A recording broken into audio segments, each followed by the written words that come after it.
पाहतालो जने रूप पाहतालो जने रूप पाहतालो जने रूप पाहतालो जने सुख झाले वो साजने सुख झाले वो साजने तो हा विठ्ठल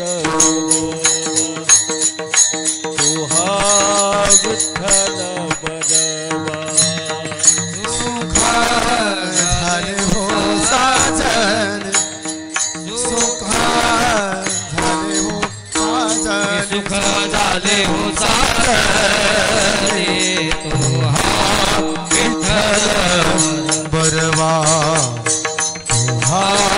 विठ्ठल बरवा तो हा माधव बरवा तो हा माधव बरवा तो हा माधव बरवा तो हा विठ्ठल बरवा तो हा विठ्ठल बरवा तो हा माधव बरवा तो हा माधव बरवा तो हा विठ्ठल बरवा तो हा विठ्ठल बरवा बहुता सुकृताची जोडी बहुता सुकृताची जोडी बहुता सुकृताची जोडी बहुता सुकृताची जोडी म्हणून विठ्ठली आवडी म्हणून विठ्ठली आवडी म्हणून विठ्ठली आवडी तो हा विठ्ठल बरवा तो हा विठ्ठल बरवा म्हणून विठ्ठली आवडी म्हणून विठ्ठली आवडी म्हणून विठ्ठली श्री तो हा विठ्ठल बरवा तो हा विठ्ठल तो हा माधव बरवा तो हा माधव बरवा तो हा माधव बरवा तो हा विठ्ठल बरवा तो हा विठ्ठल बरवा तो हा माधव बरवा तो हा माधव बरवा तो हा माधव बरवा तो हा विठ्ठल बरवा तो हा विठ्ठल बरवा हे सर्व सुखात्या गरबा परखुमा देवी बर तो हा विठ्ठल बरवा बरवा तो हा माधव बरवा सर्व सुखात्या घर परखुमा देवी बर तो हा विठ्ठल बरवा बरवा तो हा माधव बरवा तो हा विठ्ठल बरवा तो हा माधव बरवा तो हा विठ्ठल तो हा माधव बरवा विठ्ठल बरवा तो हा माधव बरवा तो हा विठ्ठल बरवा बरवा तो हा माधव बरवा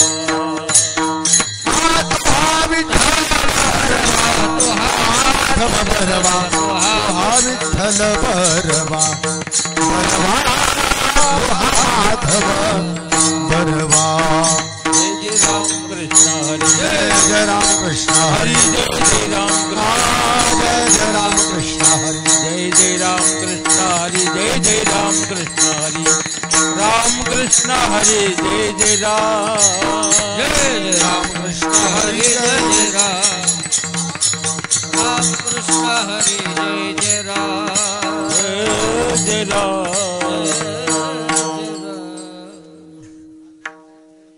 हेलो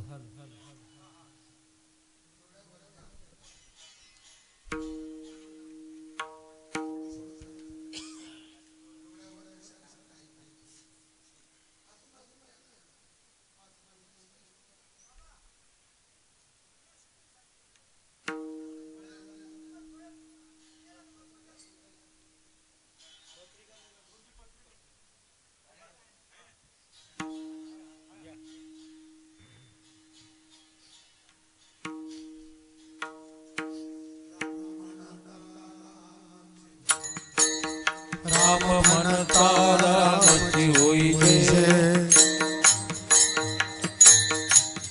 राम म्हणता रामाची होई जय,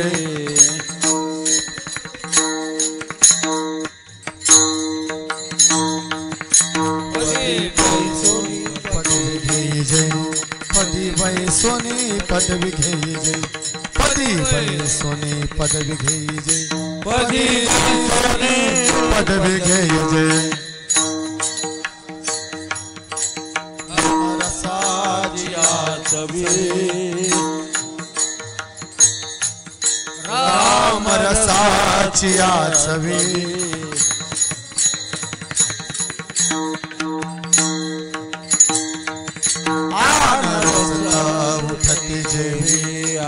रस मुक्त जेवी, आनरस जेवी, आनरस मुक्त जेवी,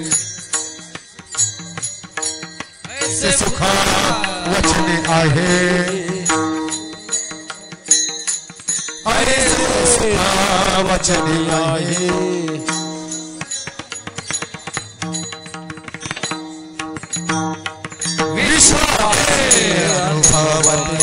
विश्व असे अनुभवती, विश्व असे अनुभव, तुका म्हणे कोणी सांगे, तुका म्हणे कोणी सांगे, तुका म्हणे कोणी सांगे, माझा अनुभव आहे अंगे, माझा अनुभव आहे, अनुभव आहे अंगे, माझा अनुभव आहे अंगे, माझा अनुभव आहे अंगे, माझा अनुभव आहे अंगे, कोणी सांगे, तुका म्हणेचा कोणी सांगे, तुका म्हणेचा कोणी सांगे, तुका म्हणेचा कोणी सांगे, माझा अनुभव आहे अंगे, माझा अनुभव आहे अंगे, माझा अनुभव आहे अंगे, माझा अनुभव आहे अंगे, माझा अनुभव आहे अंगे, माझा अनुभव आहे अंगे, ऐसे सुख आहे या वचने आहे, ऐसे आहे वचने, ऐसे सुख वचने आहे, ऐसे वचने आहे, आहे विश्वास अनुभव पाय, विश्वास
राम भनता रामची होई जे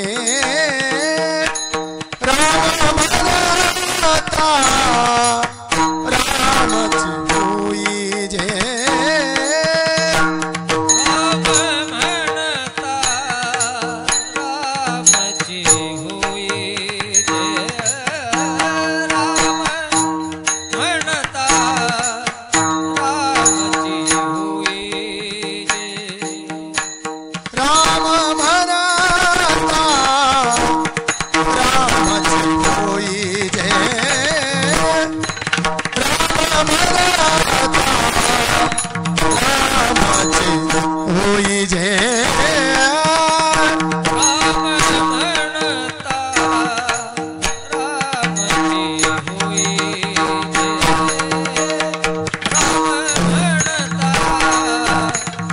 रामची होई जे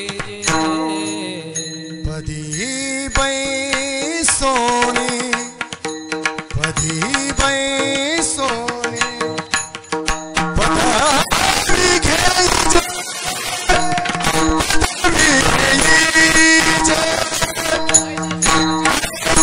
सुख वचन आहे ऐसे सुख वचनी आहे दीप सोनी दीप सोनी पदवी घ्यायचे पदवी घ्यायचे ऐसे सुख वचनी आहे ऐसे सुख वचनी म्हणता रामची होई जे रामची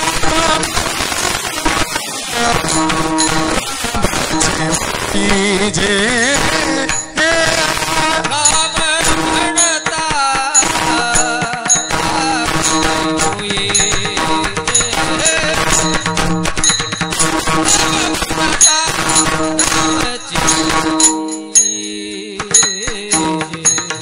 पदी बै सोनी पदी बै सोनी पदारी घ्यायचे घ्यायचे ऐसे सुख वचनी आहे ऐसे सुख वचनी आहे पदी सोनी पदी सोनी पदवी घ्यायचे पदवी घ्यायचे ऐसे सुख वचनी आहे ऐसे सुख वचनी आहे विश्वास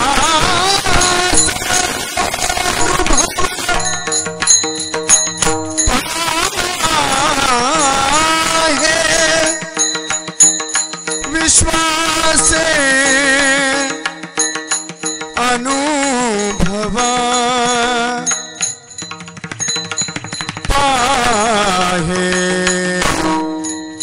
अनुभव पाहे विश्वास अनुभव वाह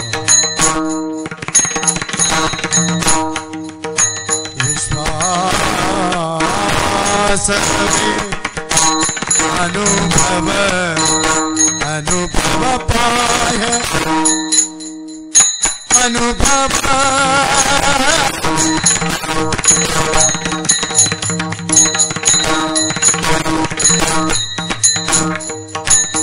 विश्वास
करूं प्रथम नमन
भासू नवल उदयला चंडांशू अद्वयाब्जेने विकासू बंधू आता सेवेसाठी निवडलेला अभंग पंढरी रायाचे लाडके भक्त वैष्णव शिरोमणी संत श्रीमंत जगद्गुरु तुकोबाराय महाराज वैराग्याचा पुतळा भक्तीचा जिव्हाळा प्रेमाचा मळा चैतन्याची चितकळा संत तुकाराम महाराज घरात नाही धान पोटात नाही आन गावात नाही मान पण चित्तात समाधान आवाज फार उधळतो या उधळतो आवाज प्रतिध्वनी जास्त आहे हा मी पहिल्यांदा सांगितलं विको ठेवू नका म्हणून कमी नको हो काढून टाका ना विको त्या विकोचा काय मोह धरता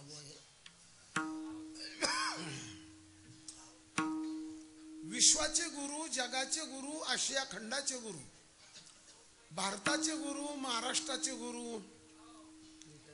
माझे गुरु तुमचे गुरु इथून पुढे कीर्तन सुरू काय करायचं करा बोला विठ्ठल विठ्ठल विठ्ठल विठ्ठल विठ्ठल विठ्ठल विठ्ठल विठ्ठल विठ्ठल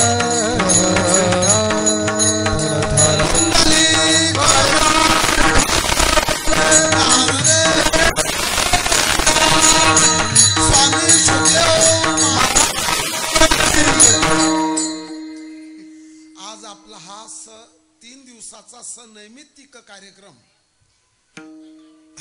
रुक्मिणी मातेच्या माहेरामध्ये राजमाता जिजाऊंच्या माहेरामध्ये आणि संत भूमी आपलं या आश्रमामध्ये युवरा आश्रमामध्ये विवेकानंदजी महाराजांचा हा जयंती महोत्सव 2024 आणि या महोत्सवामध्ये बरेच कार्यक्रम आहेत सकाळी प्रार्थना अनुभूती गायन आहे लगेच दररोज सकाळी प्रवचन हरिभक्तीपरायण थुट्टे शास्त्रीजी महाराजांचं प्रवचन आहे नंतर दुसरं प्रवचन आहे हरिभक्तीपरायण श्रीरंग महाराज वाहेगावकर आहेत भरपूर कार्यक्रम आहे भगवान श्री कृष्ण कथामृत कथा करते हरिभक्तीपरायण ज्ञानेश्वर महाराज वाघ आहेत आणि काही आणखी काही कीर्तन आहेत शोभायात्रा आहे त्याचप्रमाणे कीर्तन आहेत प्रवचन आहेत हरिपाठ आहेत युग पुरुष स्वामी विवेकानंदजी महाराज यांची जयंती आणि त्या जयंतीच्या निमित्तानं हा त्रिदिनी किंवा 3 दिवसीय कार्यक्रम अशा प्रकारचा स्वामींपासून चालत आलेला आहे विवेकानंदजी महाराज स्वामीजी महाराज हे युग पुरुष होऊन गेले एखाद्या युगामध्ये असा एखादाच महात्मा जन्माला येतो ज्यांनी भारताच्या अद्वैत तत्वज्ञानाची पताका 7 समुद्राच्या पलीकडे फडकवली भारतीय संस्कृतीचा आदर्श जगाला दाखवला तत्वज्ञान ही काय वस्तू आहे हिचं स्वरूप दाखवलं आणि आपल्या भारताची मान उंचावली आणि भारत हा जगाचा जगद्गुरु आहे हे सिद्ध केलं विठ्ठल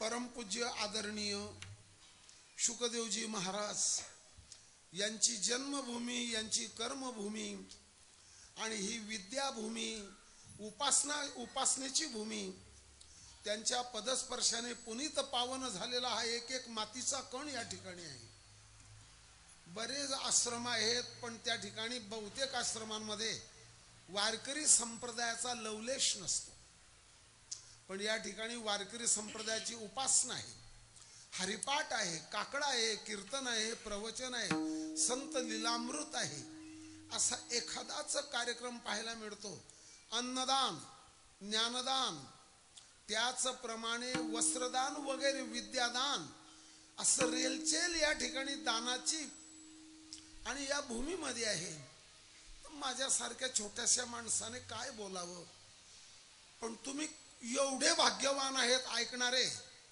या भूमीत तुम्हाला ज्ञानदान विद्यादान त्याचप्रमाणे नामदान मोक्षदान जय जय ओ शुद्धे उदारे प्रसिद्धे अनवरत आनंदे वर्षतीये.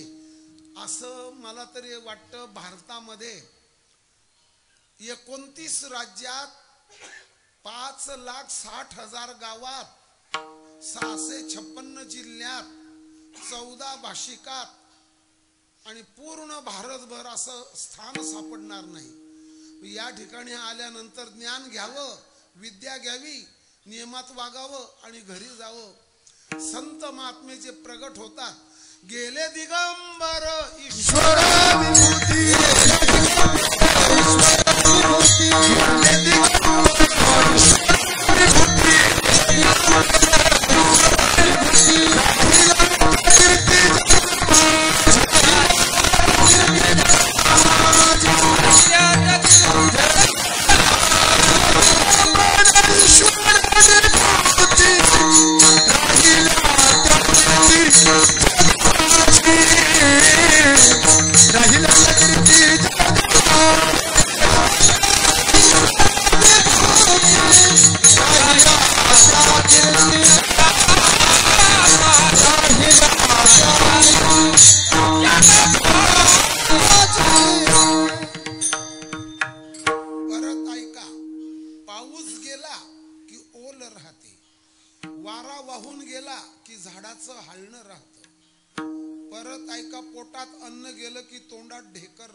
व्यक्ती गेली की कीर्ती राहते, लग्न गेलं की कर्ज राहतं, निवडणूक गेली का वैर राहतं.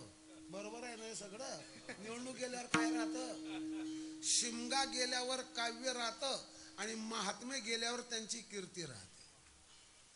तुका म्हणे एका मरण्याची सरे उत्तमची पुरे कीर्ती.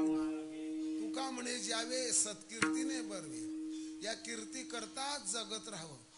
संत महात्मे सगळ्या जगाला देत असतात, आपण घेत राहावं. काही लोक म्हणतात आम्हाला काय दिलं, आम्हाला काय दिलं. सरकारचं दिलेलं पुरत नाही, मायबापाचं दिलेलं उरत नाही, संतांचं दिलेलं सरत नाही, जीव परमार्थ करत नाही, पापी कधी तरत नाही, कीर्तिवंत कधी मरत नाही, दुःख कधी सरत नाही, सत्य कधी डरत नाही, वासना कधी मरत नाही, समुद्र कोणाकडून भरत नाही आणि एवढं तुमच्या डोक्यात शिरत नाही. काय काय सांगितलं बघा तुम्हीच आता. मग संत देऊन जातात. संत उदार उदार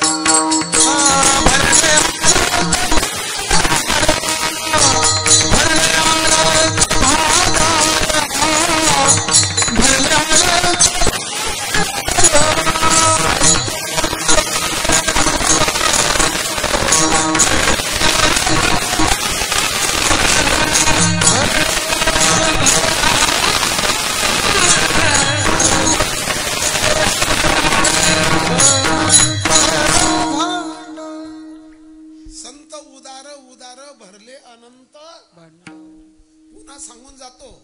त्यांच्या भांडारात अनंत म्हणजे परमात्मा भरलाय एक अर्थ, आणि दुसरा अर्थ त्यांच्या भांडारामध्ये अनंत असं दान सामावलेलं आहे. देव देतो, बहुतांशी नाशिवंत असतो. सुदामजींना सुदाम नगरी दिली, आता ती राहिली नाही, सुदामजी राहिली नाही. कोणी कापड दिलं, कोणी उपरण दिलं, कोणी सफरचंद दिलं, कोणी काही दिलं, या सगळं नाशिवंत. तुका म्हणे त्याचे कळले आम्हा वर्म, जे जे कर्म धर्म नाशिवंत. सगळ्या जगात नाशिवंत कर्म आहे. मग संत देत असतात. सगळ्या जगाला गाथा दिली तुकोबाऱ्यांनी. ज्याला असेल माथा तो वाचील गाथा, ज्याला नाही माथा नाही उघडणार गाथा. खाईल संसारात तुम्हीच म्हणा आता. गुरुवर्य मोठे बाबा इथे येऊन गेले. आमच्या सगळे संस्थेची मंडळी आणि या ठिकाणी बहुतेक मंडळी येऊन गेली. राजकीय क्षेत्रातील, सामाजिक क्षेत्रातील, विविध क्षेत्रातली आणि पूज्य मंडळी इथे येऊन गेली. मोठे बाबांचाही फोटो आहे, मला तुम्ही स्मरणिका दिली त्याच्यात. आणि त्यांच्याच पावलावर पाय ठेवून या ठिकाणी बरीच मंडळी आहे. परमपूज्य पितृतुल्य आमचे सर समोर बसलेले आहेत. त्यांना स्तुती आवडणार नाही, मी माफी मागून घेतो. त्याचप्रमाणे येवले सर आहेत, थुट्टे सर आहेत, बरीच मंडळी आमची टाडकरी मंडळी, मृदंगाचार्य सेवा करणाऱ्याला मेवा मिळतो. सेवा करणारा मोक्ष पदापर्यंत जातो. तद्विधी प्रणिपातेन परिप्रश्नेन सेवया. चौथ्या अध्यायातला 34वा श्लोक आहे. इथे सेवाभावी मंडळी आहे सगळी. पुन्हा एक शब्द सांगून निघून जातो. अहर्निशम सेवामये. जगामध्ये क्रमांक 2चा लोकसंख्येचा देश भारत आहे आणि भारताचं जे लष्कर आहे, थलसेना, जलसेना आणि हवाई सेना, या तिन्ही सेवांचं ब्रीद वाक्य आहे अहर्निशम सेवामये. अहर्निशम, दिवस आणि रात्र मी सेवा करत राहील, असं मिलिटरीच्या खात्याचं ब्रीद वाक्य आहे, बोध वाक्य आहे. सेवा करणारी मंडळी आहे इथे, भरपूर मंडळी आहे, स्वच्छता आहे. आणखी एक सांगायचं माझ्याकडून, सगळ्यात महत्वाचं, संत महात्मे दुःखाचा अंत करतात. संतांना चंदन म्हणावे. तुका म्हणे गुण चंदनाचे. संत महात्म्यांना चिंतामणी म्हणावं. चिंतामणी का म्हणावं? चिंतामणी जे चिंतिले अर्था, चिंता दूर करतात म्हणून त्यांना चिंतामणी म्हणावं. त्यांना कामधेनू म्हणावं. कामधेनु कल्पतरु चिंतामणी. कामधेनु कल्पतरु चिंतामणी. कामधेनु कल्पतरु चिंतामणी. कामधेनु कल्पतरु चिंतामणी. आवरिचाधने पुरवेसी. आवरिचाधने पुरवेसी. आवरिचाधने पुरवेसी. कामधेनु म्हणावं, कल्पतरू म्हणावं, चिंतामणी म्हणावं, परीस म्हणावं, संत महात्म्यांना चंदन म्हणावं, संत महात्म्यांना माय म्हणावं, बाप म्हणावं. तुम्ही ग्रामीण शब्द वापरला का? नाही. तुम्ही संत माय बाप कृपा म्हणून मी ग्राम्य शब्द वापरला नाही. माय म्हणावं, बाप म्हणावं, गुरु म्हणावं आणि संतांना देव म्हणावं. आणखी सांगतो, संत नदी सारखे राहतात. ऐका, नदी स्वतः मलिन होते पण स्नान करणाऱ्याला निर्मल बनवते. एक झाड स्वतः ऊन घेतं, खाली बसलेल्या सावली देतं. शांत मनानं ऐका. गाय उपाशी राहते पण पालन करणाऱ्याला तुपाशी खाऊ घालते. पुन्हा सांगतो तुम्हाला, संत जगत असतात आणि जगाला जागवत असतात. कशाने जागवतात? मज निरंतर जागविती. अज्ञान निद्रेतून जागवतात. मी तुम्हाला हात जोडून सुंदर नम्रतेने एक सांगतो, ते ऐका. माणूस कलेक्टरची परीक्षा पास झाला, 3 लाख रुपये पगार बसला, बंगला भेटला, सगळं भेटलं, सगळं झालं, फक्त तो हा कार्यक्रम करत राहील. कोणता? समजलं का मी काय बोललो ते?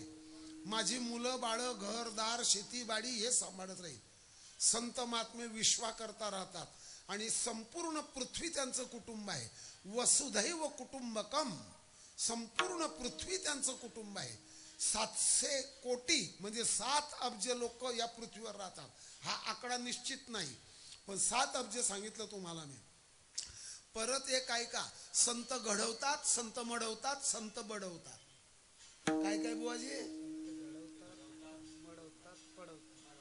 पडवतात, घडवतात, मडवतात आणि बडवतात. चारित्र्याने घडवतात, सद्गुणाने मडवतात आणि मार्मिक शब्दाने बडवतात. हाताने नाही, मार्मिक घडवतात, मडवतात, बडवतात. त्यांना संत म्हणतात. शांत मनानं ऐका. प्रपंचाला विटावं, कुसंगतीतून सुटावं, संतांना भेटावं आणि आत्मधन लुटावं. काय काय काय काय सांगा बरं. बापा बुढे तर गप बसले सगळे. प्रपंचाला विटावं, कुसंगतीतून सुटावं, संतांना भेटावं आणि आत्मधन लुटावं. आणखी सांगतो तुम्हाला, शांत मनाने एक ऐका. संत भेटण्या इतकं पुण्य पाहिजे, संत ओळखण्याकरता दृष्टी पाहिजे. ऐका, कोण पुण्य यांचा? होईन सेवक. या भूमीचं काहीतरी पुण्य होतं म्हणून स्वामी इथे आलेत. ऐका, संत भेटण्या इतकं पुण्य पाहिजे, संत ओळखण्याकरता दृष्टी पाहिजे, संत सेवा करण्याकरता श्रद्धा सबुरी पाहिजे आणि संत कृपा होण्यासाठी भाग्य पाहिजे. पूर्व सुकृताचा पूर्ण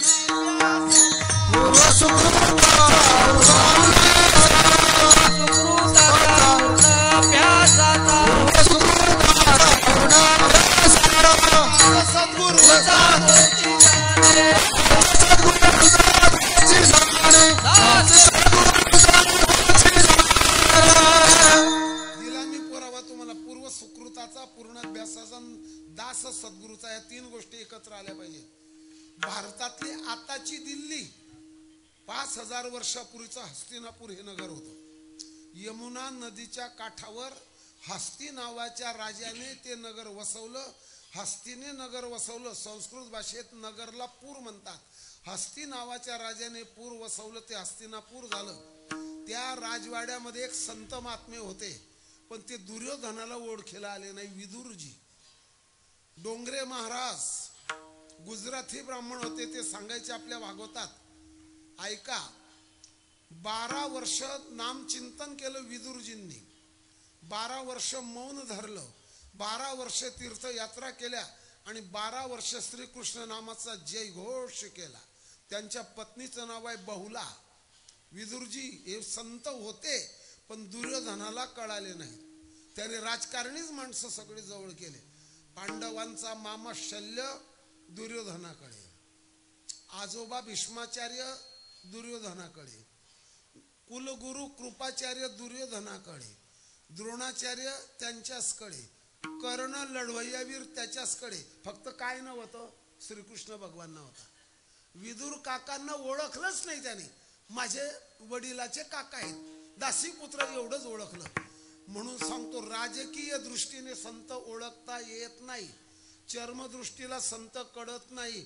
भावदृष्टी आणि ज्ञानदृष्टी दोन्ही पाहिजे. केव्हा कशाला? तुम्हाला उद्या विचारेल कुणी, बुलढाण्याचे प्रोफेसर विचारतील, चिखलीचे सर विचारतील, काय सांगितलं बुवाने संत, ऐकून घ्या. असं असती, माझ्याजवळ 3-2 शास्त्री बसलेले आहेत. असं असती या क्रियापदापासून संत शब्द बनलेला आहे. कशाची करत नाही खंत, त्यांना म्हणतात संत. दुःखाचा करतात अंत, त्यांना म्हणतात संत. साधकाच्या जीवनातले वसंत म्हणून त्यांना म्हणतात संत. आणि स्वामी हे संतच होते. आता काही लोकांना कळाले नसतील, तो विषय आपण सोडून देऊ. आणि त्यांची ही भूमी, हा कार्यक्रम बरं का सर्व मंडळींनी चालू ठेवलेला आहे. आणि त्यातली पहिली सेवा ना, पहिली सेवा माझ्या वाटेवर आलेली आहे. विठ्ठल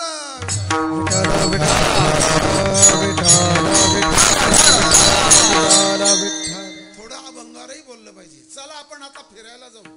कशा? विमानाने चला, पायी चला, रेल्वेने चला. जग पाहून येऊ. चला पाहायला.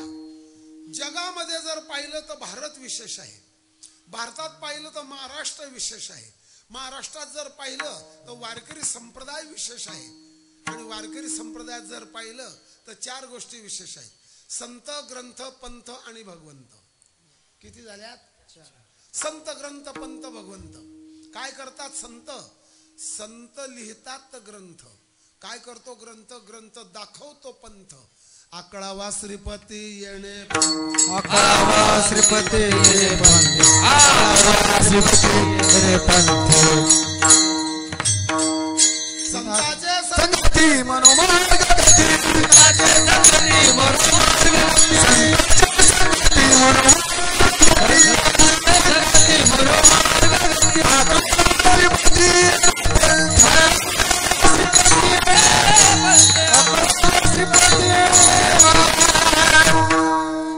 पंथ म्हणजे काय? आपल्या घरापासून इच्छित ठिकाणी घेऊन जातो तो पथ, आणि आपल्या घरापासून देवाच्या घरापर्यंत घेऊन जातो तो पंथ. आपला पंथ सोडून कुठेच भटकायचं नाही. वाया अनेक पंथा जासील, वाया अनेक पंथा जासील, वाया अनेक पंथा जासील. नामापर्यंत तत्व नाही रे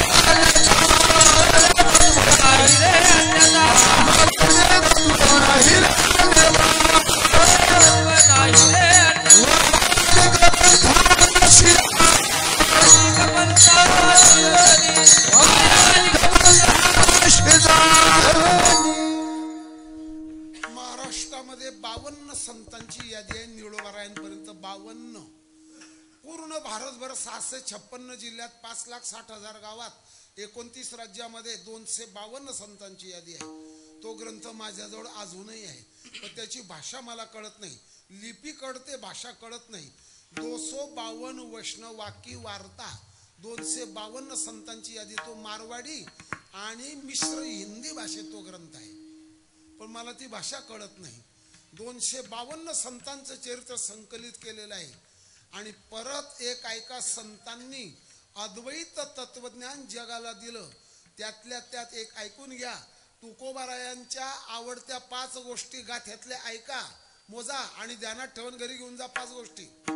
पंढरपूरचा विठोबा 1, रुक्मिणी माता 2, चंद्रभागा 3 झाले का, पुंडलिकराय आणि पंढरी परिक्षेत्र. या 5 गोष्टी तुकोबारांच्या गाथेमध्ये आवडत्या आहेत. तुकाराम महाराजांना जीवापाड आवडणारे 5 विषय पुन्हा सांगतो तुम्हाला, ते झाले. आता परत ऐका गाथेमध्ये काय काय आलेलं आहे. मुख्य विषय गाथेमध्ये 5 आहेत, तेही मोजा. भक्ती 1, ज्ञान 2, वैराग्य, धर्म, नीती. या 5 गोष्टी गाथेत आलेल्या आहेत. गाथा पाठ करणारे, मी परवाच्या दिवशी गाथ्याच्या पाठ करणाऱ्या घोराड्या डोंगरावर होतो. परवा 11 वाजेला तिथे होतो. 6 जण गाथा पाठ करतात. तिथे बंकट स्वामींची गुफा आहे. ज्या खेड्याला स्वामी दोरी बांधून आपली सेंडी बांधून देत होते झोप लागू नये म्हणून, तो खेडा आजही आहे. भांडाऱ्या डोंगरा या दिशेला, बरं का, भामचंद्र या दिशेला आणि घोराडा या दिशेला. आणि त्या ठिकाणी सगळ्या सुविधा आज आहेत. 200 लोकांची भारतामध्ये, आपल्या महाराष्ट्रामध्ये गाथा पाठ आहे. शांत मनाने एक ऐका. आजही त्या ठिकाणी साधक आहेत, त्यांना जगाचं काहीच माहिती नाही. कुठल्या सप्ताला जात नाही. गाथा पाठ करणे, पाठ झालेलं जिवंत ठेवणे आणि तसं आचरण करणे. ऐका आता शांततेनं सांगतो तुम्हाला. सगळ्यात महत्वाचा एक विषय आहे. तुकाराम महाराजांची गाथा 5वा वेद आहे. आणखी उपनिषदाचं सार आहे. आणखी तुकाराम महाराजांची गाथा तुकोपनिषद आहे. ही दांडेकर मामांची भाषा आहे. आणखी एक सांगतो तुम्हाला, राहू द्या ध्यानामध्ये. वेदाला वाटलं आपण अवतार घ्यावा, तर वेदाने मराठी भाषेमध्ये गाथ्याच्या रूपाने अवतार घेतलेला आहे. आणि गाथा सगळ्या समस्यांचं उत्तर आहे. कुठलेही 19,300 चरण गाथेमध्ये आहेत. काही प्रतीत, काही अभंग नाहीत. आणि त्या सगळ्या अभंगांमध्ये बरं का 14 अभंग रामावर आहे. रामावर अभंग किती? आणि त्या 14 अभंगातला आज एक अभंग घेतलेला आहे. अभंग कुठला आहे, भूमिका काय, हे तुमच्यापर्यंत मांडलं. तुमच्या ध्यानात राहू अगर न राहू याला मी काय करणार आहे. चला, आता लागला कलियुग. मग काय झालं? कलियुग या शब्दाबदला एक शब्द आहे कली. कली म्हणजे भांडण, कली म्हणजे कलह, कली म्हणजे कलंकित, कली म्हणजे कलुषित, कली म्हणजे कार्पण्य. कच शब्द, बरेच शब्द आहेत हे. क म्हणजे कपट, क म्हणजे कारस्थान. असे अनेक अर्थ आहेत कलीमध्ये. आणि हा कली माणसाची बुद्धी भ्रष्ट करतो. तो कोणाची बुद्धी कशी भ्रष्ट करील, त्या भ्रष्ट झालेल्यालाच विचारा काय आहे ती भानगड. ऐका कलीचे महिमान, ऐका कलीचे महिमान, ऐका कलीचे महिमान. असत्याचीर जले जन, असत्याचीर जले जन, असत्याचीर जले जन, असत्याचीर जले जन.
त्यांचा 32 चरणाचा अभंग, त्यातलं एक चरण म्हटलं या काटाडकरी मंडळींनी. ऐका कलीचे महिमान, असत्यावर खुश झालेलो, असत्याशी रिजले जन. समजलं नाही का? मग तसंच राहू द्या. पापा देती अनुमोदन आणि करती येळण संतांचे. हा 32 चरणाचा अभंग त्यांचा आहे. आणि कलियुग बुद्धी भ्रष्ट करतो. कलियुगाची दादा ऐकावी थोरी, पुत्र तो होईल पित्याचा वैरी. हे पैठण, पैठण म्हणजे प्रतिष्ठान, प्रतिष्ठान म्हणजे पैठण. दक्षिण भारतातली काशी म्हणजे पैठण. तिथल्या नाथबाबांचा कलियुगाचा वर्णन करणारा अभंग आहे. ऐक कलियुगाची दादा ऐकावी थोरी, पुत्र तो होईल पित्याचा वैरी. व्रतारा सोडून घरोघर फिरतील नारी, ऐसा माझा शकून दादा ऐकावा. इथे जर कोणी फिजिशियन बसलेला असेल तर तो मला बावळट म्हणेल. 5 वर्षाची बाळा व्रतार मागेल, 6 वर्षाची नारी गर्भिण होईल, थोरथोर पर्वत उडून जातील, 18 जाती एका ठिकाणी जेवतील. शकून सांगावया आले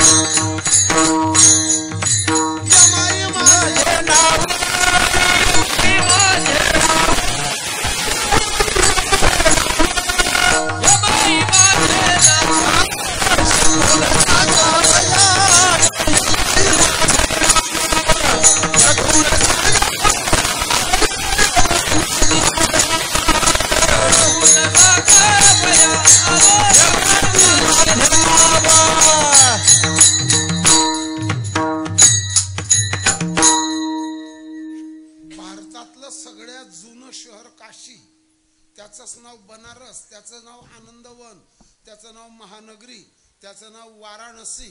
हे 4-5 नाव काशीचे सांगितले. ऐकताय? तिथे 4 वर्षामध्ये ॲस्ट्रॉलॉजी हा एक विषय घेतला जातो. ॲस्ट्रॉलॉजी म्हणजे भविष्य काढणं. आजच्या 12 महिन्याला याच तारखेला कोणता वार येईल हे तुम्ही गणिताने काढू शकता. ग्रहण कधी लागेल हे तुम्ही गणिताने काढू शकतात. असा अभ्यास काशीला आहे. पण असं जरी भविष्य माणूस शिकला तर तुकाराम महाराजांच्या गाथेत असं लिहिलंय, दुर्दैवी माणूस अध्यात्म सोडून भविष्याच्या नादी लागतो, ते त्याचं दुर्दैव आहे. देऊ का चरण? बोधे बाबांची सवय पडली आहे मला, लगेच प्रमाण त्यांच्या ध्यानात येत होतं. बोलू का?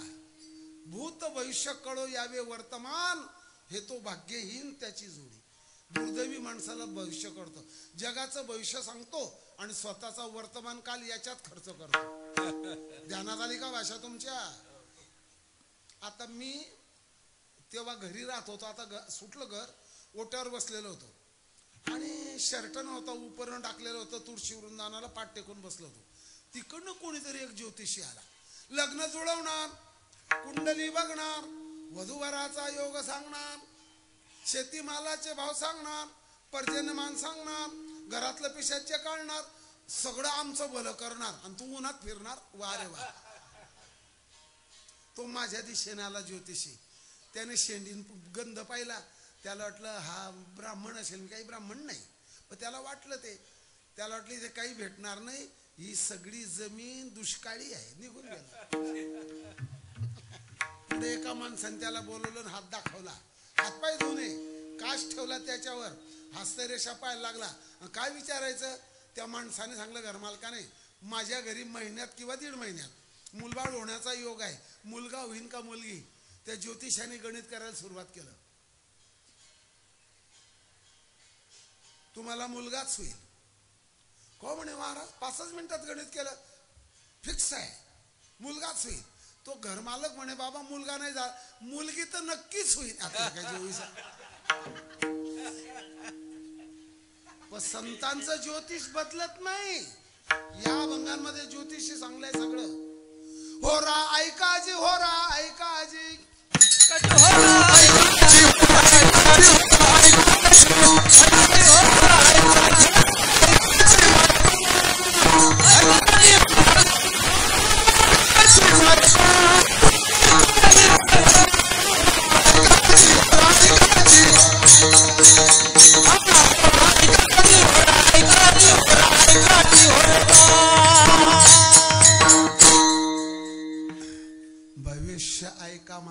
दादांनो, माझ्या दादांनो, संतांनी भविष्य लिहून ठेवलंय कलियुगाबद्दल.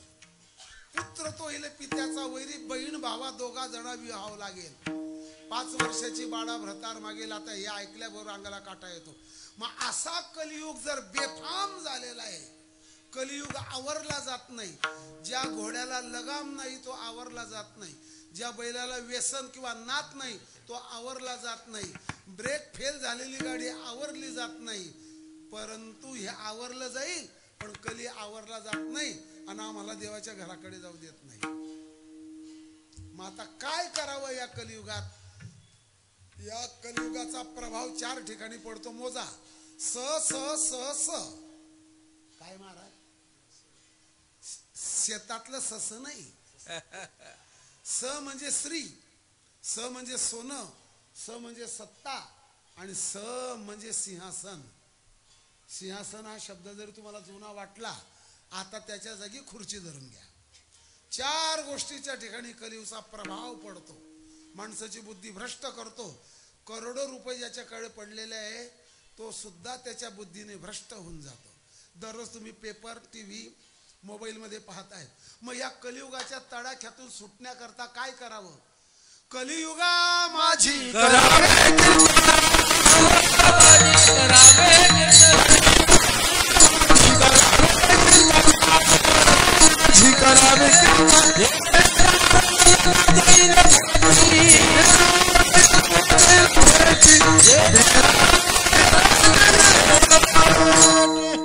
सगळे कीर्तन ऐकणारे माझ्या विषयाकडे ध्यान ठेवा.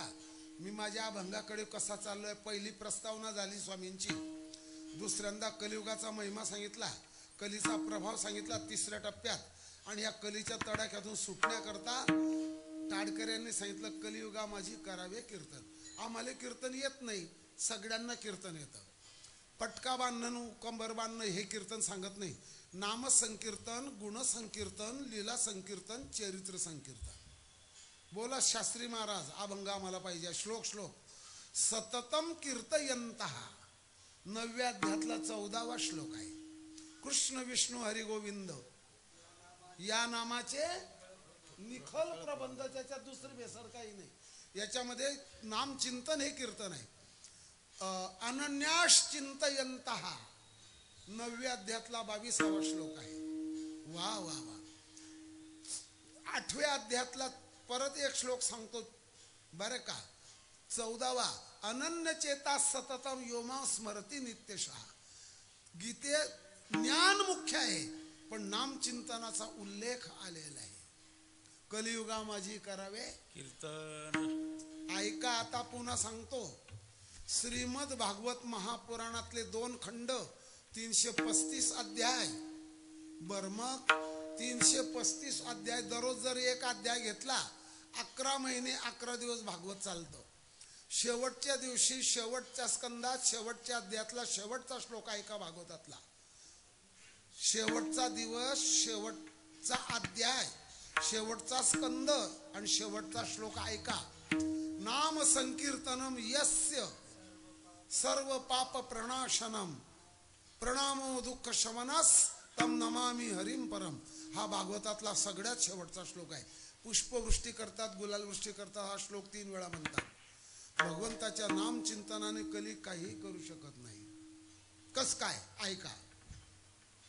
कासारखेड्याला तुकाराम महाराजांचं मंदिर आहे. त्या मंदिरात मी दुपारी झोपलेलो होतो. मंदिराच्या पुढे रोड आहे. तिथे पोरं रविवारच्या दिवशी खेळ खेळत होते. ते 3 लाकडं घेऊन घेतात. ते बॅट म्हणता तुम्ही, मी लाकडं म्हणतो त्याला. हा क्रिकेट म्हणा. ते खेळत होते आणि काही झालं, गडी आऊट झाला का मोठ्याने आरोड्या मारायच्या. आता अभ्यासाची दिशा नसणारी पोरं हे करतात. मग मी काय घेतलं, एक बांबू घेतला. मारणार नव्हतो, पण नुसता धाक दाखवून हाकलून देऊ आणि झोपू म्हटलं. तेवढ्यात त्या ठिकाणची घटना ऐका काय झाली. एका केळीच्या रानातून म्हणजे शेतातून नागाच्या मागे मुंगूस लागलेला होता. तो नाग जीव घेऊन पुढे पडायचा आणि मुंगूस त्याच्या मागे पडायचा. काटेरी कुंपणातून तो रोडवर आला. त्याला वेगाने पडता येत नव्हतं. त्याचं पोट चिकन आणि रोड डांबरी रोड चिकन, त्याला पडता येत नव्हतं. मग पडून पडून तो नाग किती पडेल त्याने असा फणा केला, थांबून घेतलं आणि त्याच्या जवळ 1 फुटाजवळ आला मुंगूस. तिथून उडी मारली आणि इथे पकडलं त्याने नागाला. आणि हे पोरं जे होते ते सुद्धा गमत पाहायला आले. माझ्या हातामध्ये बांबू होता धाक दाखवण्याचा तो, आणि मी पाहायला लागलो. त्या वेळेला काळाशार रंग चमकत होता त्या नागाच्या फणीवर. आणि मुंगूसला काय केलं त्या सापाने, सगळ्या पोटाला वेटोळं मारलं, मुंगसाच्या पोटाला. आणि तिथून पुन्हा सुटला, पुन्हा पडत पडत आला मुंगुसानं पुन्हा पकडलं. तेवढ्यात 50-60 माणसांची गर्दी झाली. कोणी म्हणे हाना म्हणे या सापाला, हाना म्हणे या सापाला. माणसाची गर्दी झाली. ते पाहून मुंगसाने नागाला सोडलं आणि तो पडून गेला. त्याच्या माथ्यामध्ये सुईसारखे दात असे गाळले. हे निसर्गातच आहे. आणि अशी एक ओवी तुम्हाला आता सांगतो भागवतातली. सर्प मुंगूस वैरानुवृत्ती पूर्वाकारे जन्म घेती. या कान्या कोपऱ्यातल्या ओव्या तुम्हाला ऐकायला मिळणार नाही. सर्प मुंगूस वैरानुवृत्ती पर पूर्वाकारे जन्म घेती. जे प्राणी असे वासना उरे अंती त्याची गती त्यासे. पूर्वीचं वैर असेल ते जन्म घेतात. आणखी एक ओवी आहे, वैर जन्मांतरीचे. पहा तिकडे बोललं कोणी, बरोबर आहे, 13व्या अध्यायातली ओवी आहे. वैर जन्मांतरीचे सर्पा म्हणून निवचे तेवी अतिता जन्माचे उणे जो आहे. तो मुंगूस पडून गेला जीव घेऊन. त्याला वाटतं मला मारतील असं. मग तो साप वळवळत होता. कोणीतरी माणसाने काठी आणली, 2-4 काठ्या आणल्या. त्याची जी फणा होती ना, 7 ठिकाणी दात खोसलेले, कसा कचा चावलेले, असे रक्ताचे तुषारे फेकून दिलं ना. मग मला आठवलं, दिल्लीच्या चौखंबा भुवनमध्ये एक ग्रंथ विकत मिळतो. मला ग्रंथांचाच नाद आहे, कशाचाच नाद नाही. तोच नाद आहे मला पहिल्यापासून. त्या ग्रंथाचं नाव ऐकून घ्या. त्या ग्रंथाचं नाव आहे लौकिक न्याय साहस्री, भुवनेश यती विरचित. भुवनेश नावाच्या संन्याशाने ती रचलेला तो ग्रंथ 1000 न्याय. त्याला म्हणतात शास्त्रामध्ये अहि नकुल न्याय. अहि म्हणजे साप, नकुल म्हणजे मुंगूस. हिंदी बोलणारं जर कोणी असेल तर ते नेवला म्हणतात. आणि संस्कृत भाषेत मुंगूसला बरं का आणखी एक नाव आहे नकुल, हिंदीमध्ये त्याला म्हणतात. पण ऐका, हे स्वाभाविक वैर. कोणतं वैर सांगितलं? केवढाही विषारी नाग झाला कोब्रा किंग. 1250 सापाच्या जाती आहेत, काही मोजू नका, भरोसा ठेवा. 1250 7 जातीमध्ये 7 जाती जास्त विषारी आहे.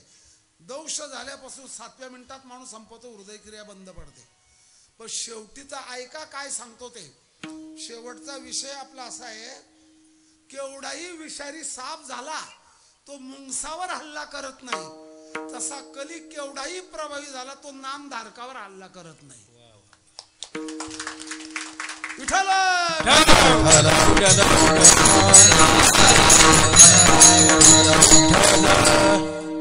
एक कीर्तनकार पोटभरे नावचे नगर जिल्ह्यातले, घडलेली घटना ऐकून घ्या. गाडी लावली कडेला रस्त्याच्या आणि लघुशंका करण्याकरता खाली उतरले. त्याच्या पुढे 20-15-20 फुटाच्या पुढे बाबुळीचं झाड, अशी फांदी, आणि या फांदीवर आग्यामोड बसलेला आहे. आग्यामोड उद्योगी राहतं, हल्लेखोर राहतं आणि संशयी राहतं. प्राणी मात्रात वर्णन आहे. आणि त्या गवताच्या गंजीचा ट्रक गेला आणि त्याचं पोळं खाली पडलं आणि माशा चवताळल्या. आणि हे कार्यक्रमाला उतरले होते महाराज, समजलं ना. एक माशी नाही, कोणतीला हाकलावी, सगळ्या माशा एकाच वेळी हल्ला केला. शेवटी ती व्यक्ती खलास झाली. मधमाशीचा दंश, मधमाशी चावत नाही, दंश करते आणि शरीरातली साखर कमी होते. ऐका आता पुढचं. ती व्यक्ती खलास झाली. मी त्यांच्या गावाजवळ कीर्तन करून आलो. पण असा जर कांबळा तुम्ही पांघरला, हिंदी बोलणारे त्याला कंबल म्हणतात, खानदेशमध्ये कामही म्हणतात. जर तुम्ही कांबळा पांघरून घेतला तर तुम्हाला एकही आग्यामावळाची नांगी लागणार नाही. केवढ्याही जगातले आगेमावळ एकत्र काही येऊ देऊ ना, एवढा का ढीग तुमच्या डोक्यावर होईना. मधमाशी आग्यामावळाची कांबळ पांघरणारला चावत का नाही? त्या विणकर मध्ये तिची नांगी फसून जाते, तिच्या पोटाला तोंडाला ते केस रुततात आणि ती सोडून जाते आणि हल्ला करत नाही. जसं कांबड पांघरणाऱ्यावर मधमाशी हल्ला करत नाही तसं नामचिंतन करणाऱ्यावर कली हल्ला करत नाही. विठ्ठल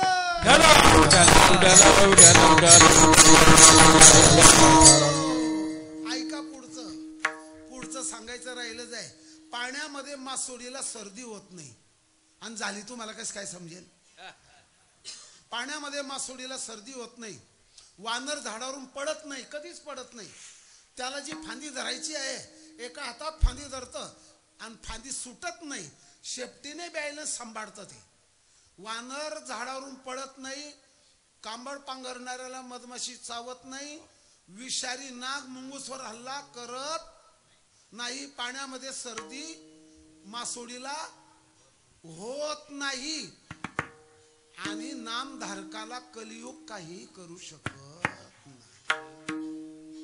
म्हणजे काय? दाडा दाडा दाडा दाडा दुड दुड दुड दुड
आणखी देऊ का?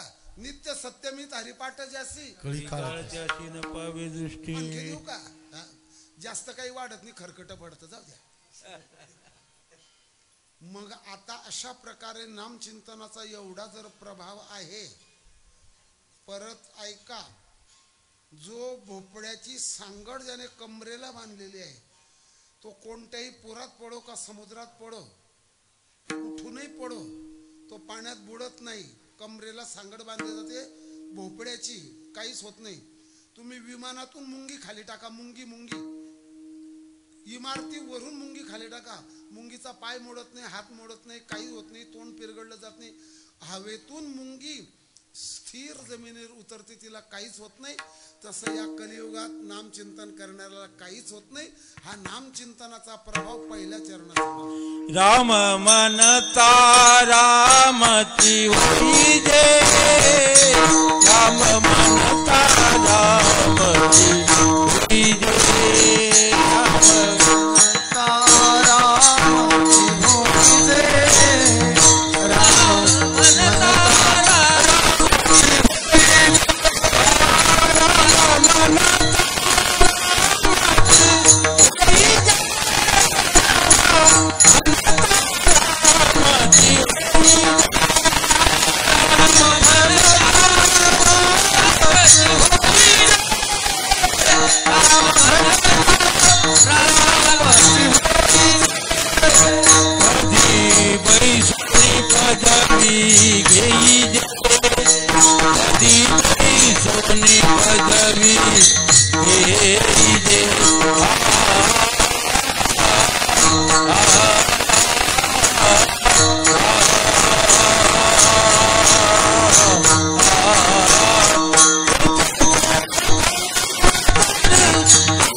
पदवी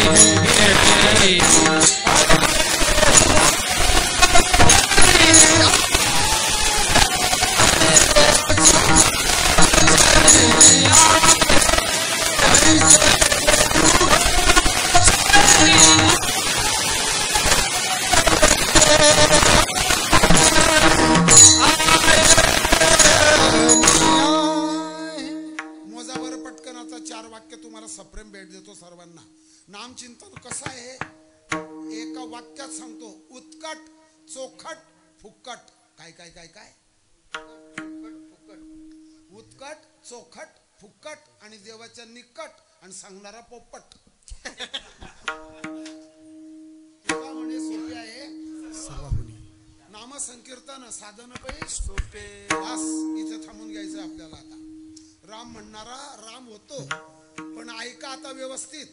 हे शरीर राम होत नाही. मग या शरीरामध्ये जो जीवात्मा आहे तो परमात्मा स्वरूप होऊन जातो. म्हणजे कसं देव भक्त दोन्ही एकरूप झाले, मुडीचे संचाले जैसे तैसे. आपल्या वारकरी संप्रदायामध्ये मुसलमान मंडळी सुद्धा आहेत. आपल्या वारकरी संप्रदायामध्ये जज लोक सुद्धा आहेत, वकील लोक आहेत, फौजदार आहेत, पोलीस कमिशनर आहे, VIP लोक सुद्धा आहेत. फक्त काही लोक ऑफिसला जाताना गंध लावत नाही, घरी राहिल्यावर गंध लावतात. त्याच्या ऑफिसमध्ये त्यांना संकोच वाटतो थोडासा.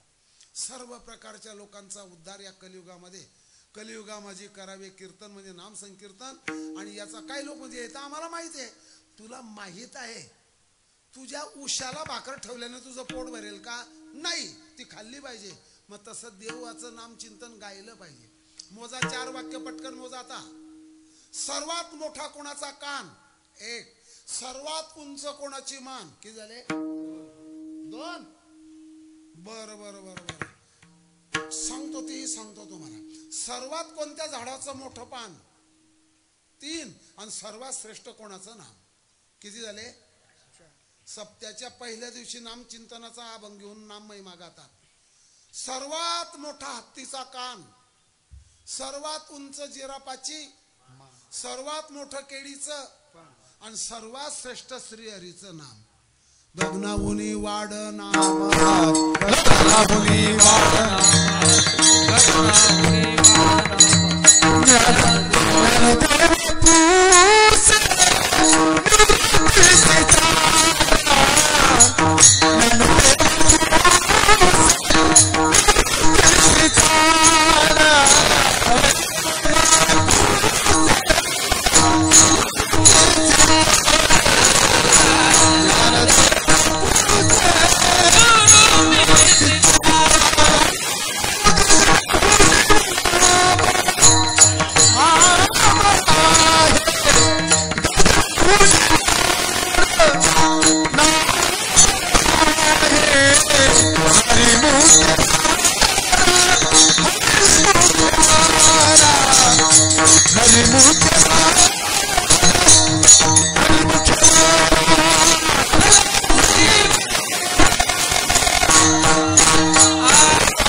श्रीमद भागवत महापुराणातला श्लोक सांगतोय. वाघ म्हणजे वाणी, गदगद गदगद गदगद याची गाते. वाघ वाघ गदगदा द्रवते यस्य चित्तम रुदत्य भीक्षणम हसती क्वचित. देवा करता रडतो, देवा कर नाम आठवलं तो पुन्हा हसतो, रडतोय आणि हसतोय तो भक्त. वाघ गदगदा द्रवते यस्य चित्तम रुदत्य भीक्षणम हसती क्वचित. विलज्ज उद्गा येते नृत्यतेच. निर्लज्ज माणसासारखा नाचत राहतो, गात राहतो. मदभक्त त्यावेळेला पुढे म्हणतात सगळ्या पृथ्वीला पावन करून टाकतात. आता दुसरा श्लोक सांगतो, करू सुरुवात.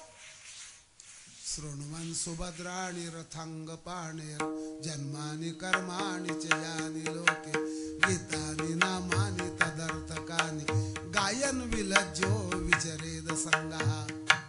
आणखी तिसरा घ्या. शृण्वन् सुभद्राणि रथांगपाणे जन्मानि कर्माणि च यानि लोके. बस पुष्कळ झालं, जाऊ द्या. एक विषय सांगायचा राहून गेला. नाम हे धाम मध्ये घेऊन जातं. बॅरिस्टरची परीक्षा पास झालेले महात्मा बापू, त्यांचे वडील करमचंद गांधी, हे गुजराती घराणं. पोरबंदर हे गाव सुदामजीचं गाव न महात्मा गांधींचं गाव एकच समुद्राच्या काठावर गुजरातमध्ये. आणि त्या ठिकाणी व्यवस्थित ऐका, जिथे महात्मा बापूंचा जन्म झाला तिथे स्वस्तिक काढलेलं आहे आणि गॅसची समई जडते. पोरबंदर गाव समुद्राच्या काठावर. आणि उजव्या हाताने चरख्याचं चाक फिरवायचं, डाव्या हाताने सूत काढायचं आणि तोंडाने बोलायचं रघुपती राघव राजा राम पतित पावन. मी माझ्या कपाळाला हात लावतो. अरे बॅरिस्टरची परीक्षा पास झाल्यावर त्यांनी जर ऑफिस टाकलं असतं वकिलीचं तर खोऱ्यानं पावडीनं पैसा आवरला असता. काहीच नाही. बॅरिस्टर झालेली विभूती जर नाम चिंतन करते, मग जो 4 वेळा 12वी नापास झाला त्याने काय करावं? मला याचं उत्तर येत नाही. पुष्कळ श्लोक सांगूसे वाटतायत मला. कोणता सांगतो मला आता? जाऊ दे, एक श्लोक सांगतो. फार गहन आहे, इतका गोड आहे तुम्हाला झोप लागण्याची गॅरंटी आहे. हा ऐका. गोकोटिदानम ग्रहणेषु काशी प्रयाग गंगा युत कल्पवासा. अर्थही सांगणारच आहे मी बर का. गोकोटी दानम ग्रहणेषु काशी. ग्रहण कालामध्ये 1, काशी क्षेत्रामध्ये 2 कोटी गायी ज्याने दान केल्या. गोकोटी दानम ग्रहणेषु काशी प्रयाग गंगा अयुत कल्पवासा. संस्कृत भाषेमध्ये 10,000ला अयुत असा शब्द आहे. तर गंगा आणि यमुनेच्या काठावर जे प्रयाग नावाचं गाव आहे, खरं नाव प्रयाग आहे, या लोकांनी दुसरं नाव टाक दिलंय त्या गावाला. प्रयाग गंगा युत कल्पवासा. 10,000 वर्ष तिथे रहिवास केला. हा यज्ञायुतम मेरु सुवर्णदानम. आयुत म्हणजे 10,000 यज्ञ केले आणि मेरू पर्वता एवढं सुवर्णदान दिलं. तर भगवंताच्या नामाची बरोबरी करू शकत नाही. नारायण नामनापी तुल्य कदाचन. त्याची तुलना होऊ शकत नाही. मी आता बाकीचे श्लोक काही सांगत नाही. लोक म्हणतात बुवा शायनिंग दाखवतो असे म्हणतात लोक. संस्कृताचे श्लोक आहेत हे. आणि ज्याने त्याने आपापलं चिंतन करत राहावं. काळ साराव चिंतन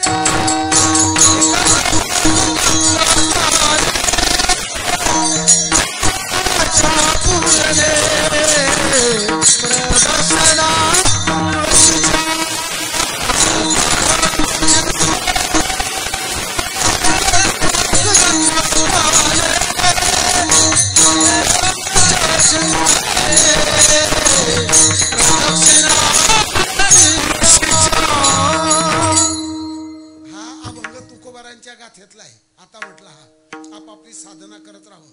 संत गजानन महाराज ब्रह्मवेत्ते, ब्रह्मीभूत, ब्रह्मस्वरूप झालेले, यांनी गिरडा या स्थानावर तपश्चर्या केलेली आहे. मला वाटतं ते बुलढाणा जिल्ह्यातनं बुलढाणा तालुक्यात आहे.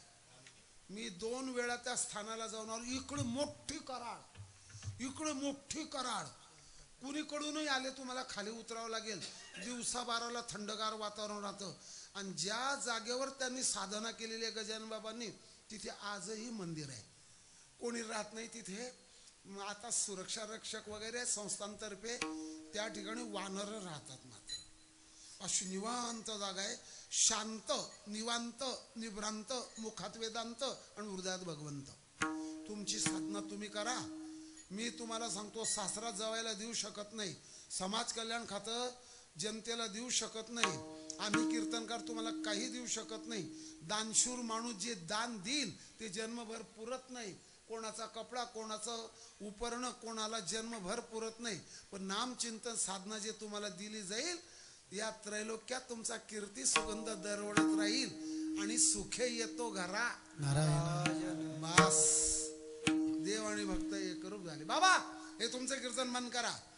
आम्हाला आराम पाहिजे. राम नको, आराम पाहिजे. बर, आई नको, आईने बनवलेला स्वयंपाक पाहिजे. बाप नको, बापाची इस्टेट पाहिजे. काम नको, आराम पाहिजे. काम नको, दाम पाहिजे. बरं बरं बरं बरं, मग अशा प्रकारचं सुख म्हणा, आराम म्हणा, आम्हाला कशाने मिळेल? दुसऱ्या चरणात ऐसे सुख वचनी आहे, ऐसे सुख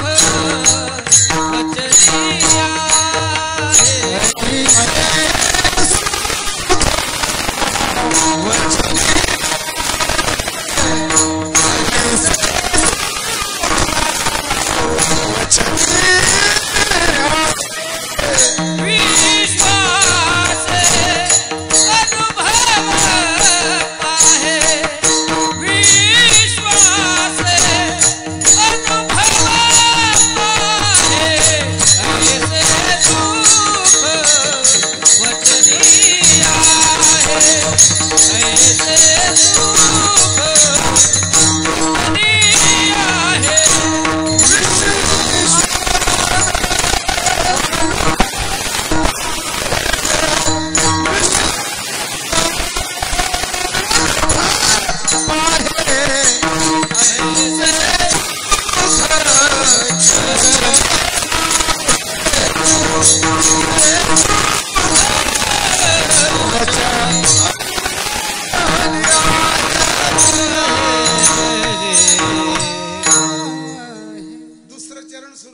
जशी फुलांची पाकळी आणि तशी चरणाची साखळी. कशी काय साखळी?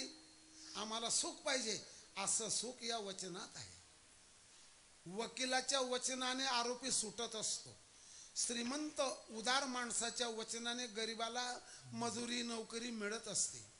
ऐकत राहा. कृष्ण भगवंताच्या वचनाने अर्जुनाचा मोह गेला. कोणाच्या वचनाने लग्न मोडतं, कोणाच्या वचनाने लग्न जुडतं, पण राम नामाच्या वचनाने सुख मिळतं. काहीच कुठेच भटकायची गरज नाही. काही म्हणतात इथे चला तिथे चला, आपापली साधना करा. 4 वाक्य ऐका. आता पुन्हा 4 वाक्य परत ऐका. मोठ्या महात्म्याचे, माझ्या बापाचे नाही. ऐका. साधना करतो तो साधक, साधक करतो ती साधना. साधक साधना करून जे मिळतं ते साध्य, आणि हे साध्य ज्याला मिळाला तो सिद्ध. किती झाले? सापड्याला हरितयाला साधन. परमार्थामध्ये प्राप्ताची प्राप्ती आहे आणि निवृत्ताची निवृत्ती आहे. आणि संसारामध्ये बाहेरून आणायचं आहे. परमार्थात आहे त्याची ओळख आहे. असं सुख या वचनात आहे. पण ऐका आता पुढचं. विश्वासे अनुभव. विश्वास शब्द आहे ना. मग तुम्ही जी नाम साधना करतात, या साधनेवर तुमचा अंतिम विश्वास पाहिजे. एकाने परत विचारलं कुठपर्यंत विश्वास? जोपर्यंत श्वास तोपर्यंत विश्वास. आणखी बोलू? जोपर्यंत श्वास तोपर्यंत विश्वास. साधनेवर विश्वास पाहिजे.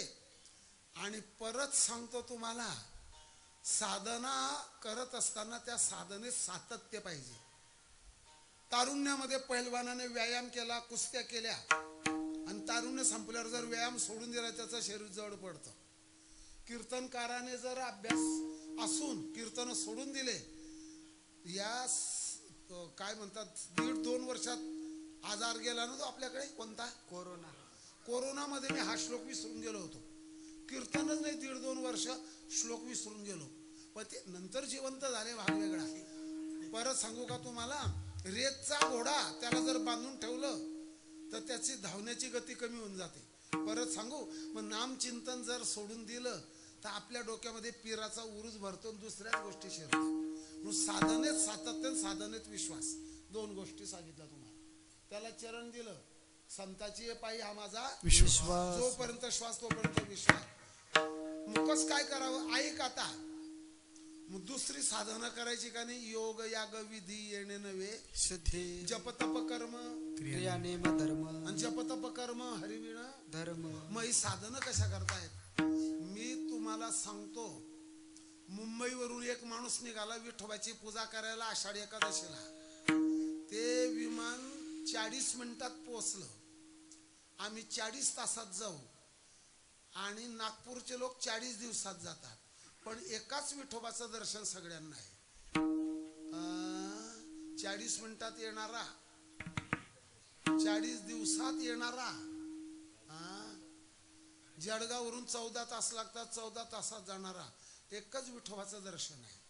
तद्वत संत ज्ञानोबा माऊली कल्पतरूची सावली समाधीत बसलेत. आता या घटकेला काय करतायत? ज्ञानदेव घेतले दान बाबा बाळ छंदो. या अभंगाचं नाव बाळ छंद आहे. मामांच्या मालिकेत हा अभंग आहे, ज्ञानोबारांचा अभंग आहे. ज्ञानदेव घेतले दान बाबा बाळ छंदो, समाधी बैसला निर्वाण बाबा बाळ छंदो, कथा कीर्तन करीतो बाबा बाळ छंदो. समाधीत कीर्तन चाललेलं आहे. आपल्याकडून झालं तेवढं करत राहा. ऐसे सुख वचनी आहे. पुढे विश्वासे अनुभव पाहि. विश्वासे अनुभव पाहि. कुठे विश्वास ठेवायचा? मागची गोष्ट आहे, ज्या वेळेला लॉटरी चालू होती तेव्हाची गोष्ट आहे. मला मोबाईल मध्ये फोन आला, तुरंत कीजिए. मला म्हणतो तो जय हरी नाही, राम राम नाही, जय गोपाल भी नहीं, काहीच नाही. आपका लॉटरी का नंबर लग चुका है. मला मोबाईल मध्ये सांगतो तिकडून, आपके अकाउंट नंबर पर पैसे आ जाएंगे 5 लाख रुपए. इससे पहले आपको इनकम टैक्स के 40,000 चुकाना होगा. ये जो नंबर है, ये नंबर के अकाउंट पर 40,000 पहले भर दो, आपके अकाउंट पर हे पैसा 5 लाख रुपये आ जाएगा. मी लॉटरीचं तिकीटच घेतलं नाही, नंबर लागीनच कसा. पण तो मला उल्लू बनवत होता आणि नंबर होता 11 अंकी. म्हटलं हा महाराष्ट्रातला नाही. मी मागून एका पोलीस अधिकाऱ्याला विचारलं, त्या मद्रासकडचे लोक मोबाईल मध्ये फार हुशार आहेत म्हणे, बरोबर काम करतात म्हणे. याने 40 भरले ज्या अकाउंट मध्ये, मग तिथून ती रक्कम ट्रान्सफर दुसऱ्या खात्यात केली का मग चौकशी येईल तर तो नंबर बंद करून टाकतात पुन्हा. विश्वास ठेवायचा का? स्टेट बँक शेतकऱ्याला 50 पैसे महिन्याने कर्ज देते शेतकऱ्याला, आणि एक पतपेढीवाला म्हणतो 100 रुपयाला एका महिन्याला 1 रुपया 12% आम्हाला पैसे द्या. अरे स्टेट बँक 50 पैशांनी देते, जास्त व्याज देणारी बँक पतपेढी तुम्हाला पैसे परत करीन का? विश्वास ठेवता ना? मग पूर्ण भारतामध्ये जळगाव जिल्ह्याचे 1400 कोटी बुडाले. विश्वास ठेवायचा का? बरं, काही माणसं कोणावरच विश्वास ठेवत नाही, परमार्थात नाही, संसारात नाही. जो कोणावरच विश्वास ठेवत नाही त्याचा उद्धारही होत नाही. आणखी सांगू? तुका म्हणे नाही विश्वास ज्या मनी पहावे पुराणे पहावे तुका नाही विश्वास ज्या मनी नाही विश्वास ज्या मनी नाही विश्वास ज्या मनी नाही विश्वास ज्या मनी पुराणे विचार पहावे पुराणे विचार पहावे पुराणे विचार. बऱ्याच गावांना काय म्हणतात आपण त्याला, कोरोनामुळे कीर्तन बंद झाले, सप्ताच्या पत्रिका बंद पडल्या, सगळं बंद झालं. जर कोणी सामुदायिक काकडा करत असेल, हरिपाठ करत असेल आणि पोलीस आले की ते त्यांना बंद करावं लागत होतं. पण मी तुम्हाला सगळ्यांना इथे विचारतो, मी माझ्या घरामध्ये आसन घातलं, बैठक केली, विणा घेतला आणि हरिपाठ सुरू केला. माझ्या घरातला हरिपाठ एकटा करतोय, तो पोलिसांना बंद करण्याचा अधिकार आहे का? पोलीस जाऊ द्या, पोलीस स्टेशनचे प्रमुख जे असतील ते, ठाणे अंमलदार, police sub inspector, circle police inspector CPI, IG inspector general, DIG deputy inspector general, अरे यांच्या खात्याचा जो वरचा गृहमंत्री आहे तो आपलं नामचिंतन बंद करू शकत नाही. भारतीय घटना आहे. आपण आपल्या घरात जी नाम साधना करत असाल ती एकांतिक आहे, आणि आता तुमच्यामध्ये आम्ही हे जे नामचिंतन करतो हे लोकांतिक आहे. नामचिंतन लोकांतिकही चालतं आणि एकांतही चालतं, एकांतकही चालतं. पुन्हा सांगतो, सुतकामध्ये सत्यनारायण नाही, सुतकामध्ये लग्न नाही, सुतकामध्ये अमुक नाही, पण सुतकामध्ये जेवण नाही का? नाही,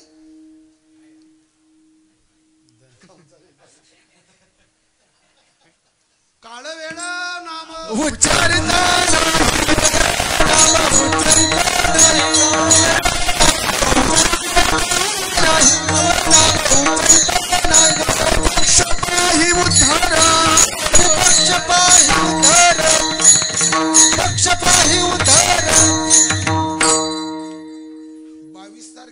प्रतिष्ठा झाली ना रामाची. त्याच्या 1-2 दिवस अगोदर मी ठाणे जिल्ह्यात होतो आणि कीर्तन न होतं माझं, पुढे होतं. त्या लहान मुलांनी सुरू केलं होतं ते टीव्ही. त्याच्यावर काय म्हणता व्हिडिओ आला एक छोटासा. एक कारागीर, आता तो कोणत्या कामाचा कारागीर होता आपल्याला सांगता नाही येणार, तसा उल्लेख नाही झाला. त्या मंदिरात राहून गेला आणि बाहेरचं गेट बंद झालं, लोक निघून गेले. त्याला बाहेर पडता येत नव्हतं. आता काय करावं? त्या कामाचा जो असेल प्रमुख तो घरी गेला. चाबी कोणाकडे, काय कोणाकडे. त्याने गोंडपाट घेतलं, काहीतरी घेतलं, झोपला तिथे. तर 2-2:30 वाजेच्या टायमाला त्याला रात्री आणि रामनामाची धून तिथे ऐकायला मिळाली. रामनामाची धून. उठला, या खंब्याच्या बाजूला जा, त्या खंब्याकडे जा, तिकडे गर्भगृहाकडे जा, इकडे सिंहासन, अजून राम बसलेले नाही. ये धुन कहां से आ रही है? आवाज किसी की सुनाई दे रही है? शोधलं, पुन्हा शोधलं, काही कळालं नाही त्याला. पुन्हा झोप लागत नव्हती. लगेच सकाळी लोक आले, सुरक्षा अधिकारी आले, पाहरा करणारे आले. नंतर तो घरी निघून गेला. नंतर सांगितलं, सगळ्यांनी त्याला बावळाटात काढलं. यहाँ तो रामजी विराजमान नहीं है, यहाँ तो रामजी पधारे भी नहीं है, तो ऐसी पागल ऐसी पगली बातें करता क्यों? अरे ऐसा का हो सकता है क्या? ही चर्चा अयोध्येमध्ये मी तरी सांगतो कमीत कमी 10,000 तरी साधू असतील. कुठे? वेगवेगळे आखाडे आहेत. आपल्याला फक्त निर्वाण आखाडा, नंगा आखाडा, उदासीन आखाडा एवढेच माहिती आहे. इतके आखाडे, इतके साधू, कुठून जेवण येतो कोणाला? त्या साधूने सांगितलं, अरे तुम अच्छे आदमी को पागल बना रहे, तर सच्चे पागल तर तुम हो. तो साधू त्या लोकांवर खवळला. कोई तलाश किया? तलाश म्हणजे तपास. क्यों सच्ची बात को झूठी बात क्यों बोलते हैं? इससे क्या लेन देन है तुम्हारा? अरे सुनो, ये क्या है तो.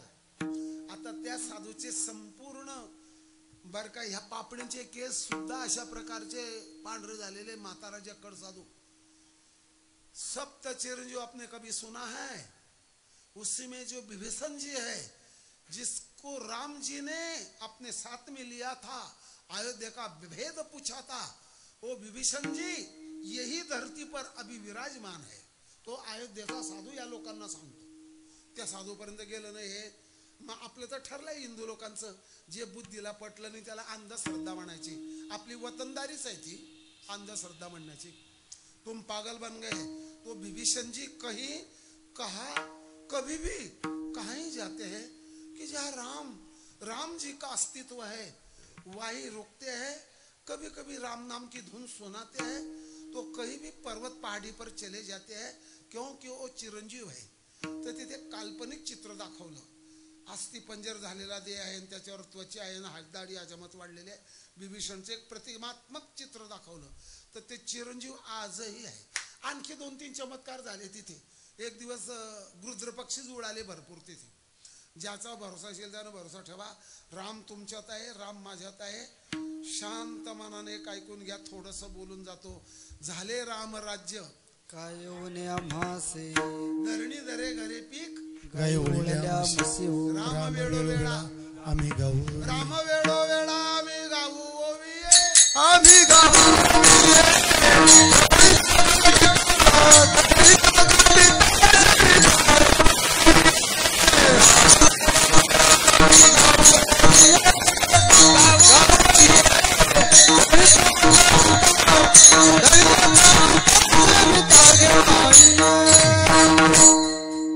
रामचंद्र प्रभू 7वा अवतार. रामचंद्र प्रभूच्या रामायणाचे 7 कांड, बालकांड, अयोध्याकांड, अरण्यकांड, किष्किंधाकांड, सुंदरकांड, युद्धकांड, उत्तरकांड, 7 कांड. सातवा अवतार, सप्तपुऱ्यातली एक पुरी, सप्त चिरंजीवातला एक चिरंजीव, 7 आदर्श, आदर्श माता, आदर्श पिता, आदर्श पत्नी, आदर्श पती, आदर्श राजा, आदर्श प्रजा, हे आदर्श 7 पात्र रामायणाचे. परत ऐका, रामाची रूप 4. मोजा पटापट मोजा, कीर्तन संपवतो आता. किती किती राम सांगितले? कृतयुगात परशुराम, त्रेतायुगात श्रीराम, द्वापार युगात बलिराम आणि कलियुगात तुकाराम. किती झाले? 4 युगात राम. चला मागे टाका, पान उलटवा, पुढचं सांगतो. पुन्हा 4 सांगितलं ना, दुसरे 4 आहे. करू सुरुवात. एक राम दशरथ का बेटा अवतारी, एक राम दशरथ का बेटा, दूजा राम घटघट बैठा सर्वा घटी, तीजा राम जगत का पसारा, चौथा राम है सबसे नारा, रंग नाही रूप नाही. 4 राम झाले. पण मी घेणार होतो अभंग, पण तुमचा पाठ आहे नाही म्हणून मी काही घेतला नाही. चला आता 7 राम सांगतो. कंटाळा आलाय का? 7 राम सांगू. एक मुलगी एका मुलीला विचारते, का ग बाई, महाराज दशरथजींच्या नगारखान्यात आवाज कशाचा येतो? बाई कशाच्या नौबदा. एक मुलगी मुलीला विचारते. पुत्र झाला दशरथा, पुत्र झाला दशरथा. त्या मुलीने उत्तर मुलीला दिलं. बर बर बर बर बर बर म्हणे, हा सूर्य का हलत नाही 12 वाजेला चैत्र शुद्ध नवमीला? माध्यानासी सूर्य कागे थांबला, राम जन्मला ग सखे,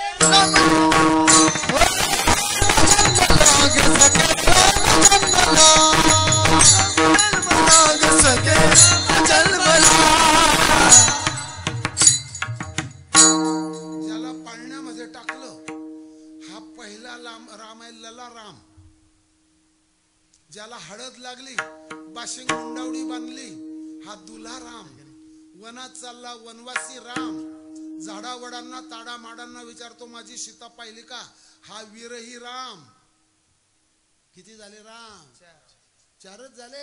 ललाराम, दुलाराम, वनवासी राम आणि झाडावडांना विचारतो वीरही राम.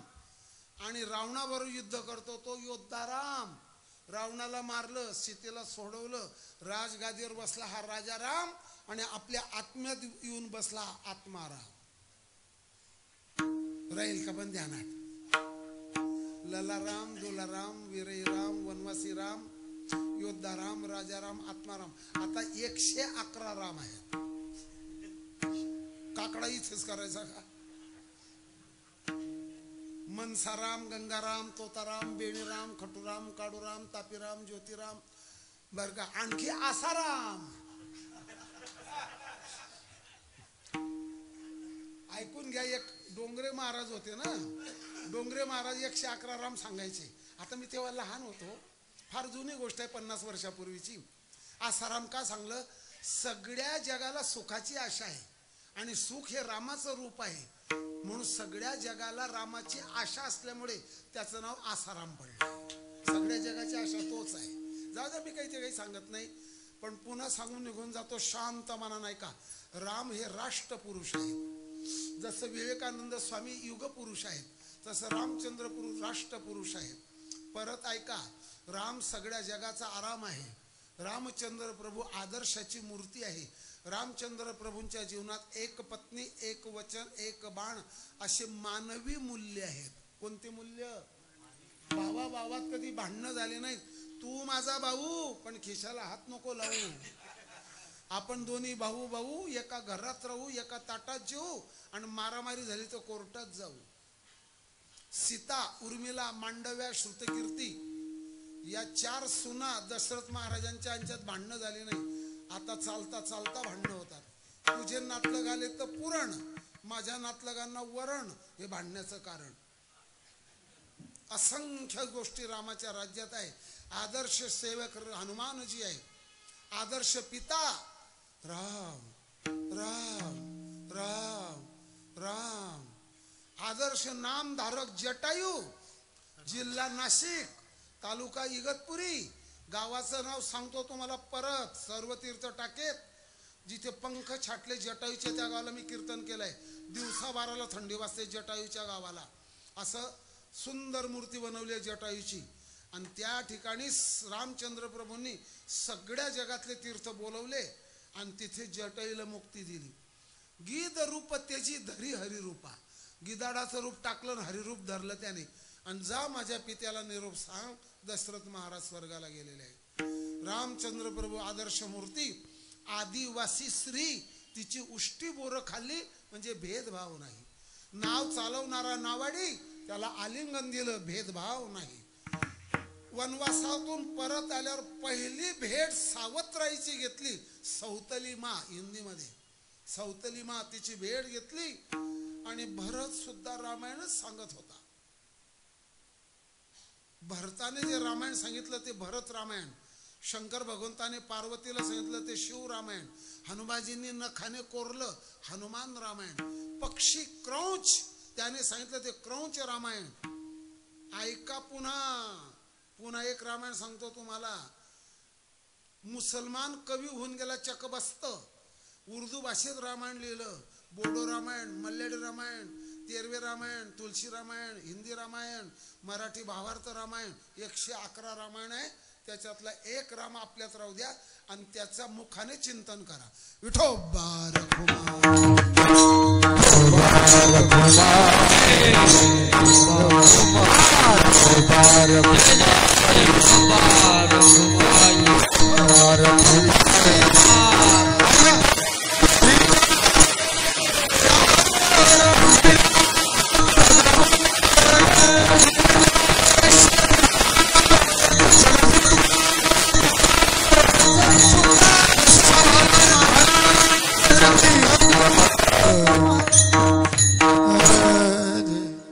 तुमच्या बुलढाणा जिल्ह्याची गौरव गाथा सांगतो थोडीशी. एक विभूती शेगाव तालुक्यात शेगावच्या परिसरात जन्माला आली. त्यांचं नाव निवृत्ती महाराज वक्ते.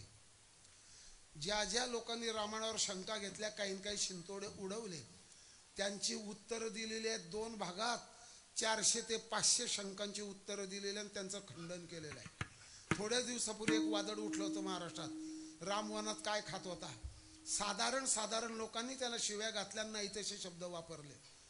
पण रामाचं काही बिघडणार नाही, आपलंच बिघडणार आहे. रामाचं काय बिघडणार आहे. सूर्यावर जो थुंकतो ते ती घाण कोणाच्या तोंडावर पडते. म्हणून 400 ते 500 उत्तर निवृत्ती महाराज वक्ते टाकडीन त्यांचं का बरोबर आहे ना. मी त्यांना गुरुस्थानी मानत होतो. ते शिव्याही देत होते, त्यांना बिडबाड नव्हती. मला त्यांच्या शिव्याशी घेणं नाही. त्यांनी कीर्तनकारावर मोठा उपकार केलेला आहे. हा मान बुलढाणा जिल्ह्याला मिळालेला आहे. एवढं लिखाण त्यांनी केलं. पण लोकांना काय घेणं आहे. कीर्तनात हसवा आणि चालले जा. ऐका आता व्यवस्थित सगळं. 13 कोटीचा जप जर कोणाला शक्यतोवर करता आला तर करा. मुलगा, पत्नी, सून, नातू, काय जेवढे असतील घरातले सभासद, एवढे मिळून जर 13 कोटीचा जप केला तर भगवान प्रभू रामचंद्राचा साक्षात्कार. काही शंका धरायची नाही. जो म्हणेन अंधश्रद्धा आहे ना, त्याला म्हणा असं बोलू नको, मोठा लाऊडस्पीकर लाव आणि सांग अंधश्रद्धा आहे राम म्हणून. तामिळनाडूचा माजी मुख्यमंत्री करुणानिधी, राम झालाच नाही तो राम का सेतू का असे आ गया, अशी भाषा वापरली त्याने. थोड्याच दिवसात खलास झाला. ज्याला अनुभूती घ्यायची असेल त्याने अनुभूती घ्या रामाची. आजही त्या भूमीमध्ये जा, रामनामाची साधना करा. आणि तुम्हाला जर पाहिजेच असेल, ऐकून घ्या शांततेनं. राम आणि अयन म्हणजे निवास आणि राम म्हणजे जगाचा आराम. ज्याच्यात राहतो त्याला रामायण म्हणतात. 24,000 श्लोक उपलब्ध आहेत आणि एकूण लिहिलेले श्लोक 100 कोटी आहेत. शतकोटी तुझे करी न भंग. त्या रामचंद्र प्रभूचा महिमा अगाध आहे. कोणी काही म्हणवा, त्याच्या नादी लागून आपली चार्जिंग खलास करू नका. हा बाबा, आता तुम्ही नाही रामाबद्दल आम्हाला सांगितलं, ठीक आहे. मग रामनामासारखं दुसरं साधनच नाही का. राम रसाची याचवी, रसाची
उपनिषदाचा अभ्यास केला जातो. उपनिषद तीर्थ ही पदवी मिळते. 3-4 वर्ष लागतात.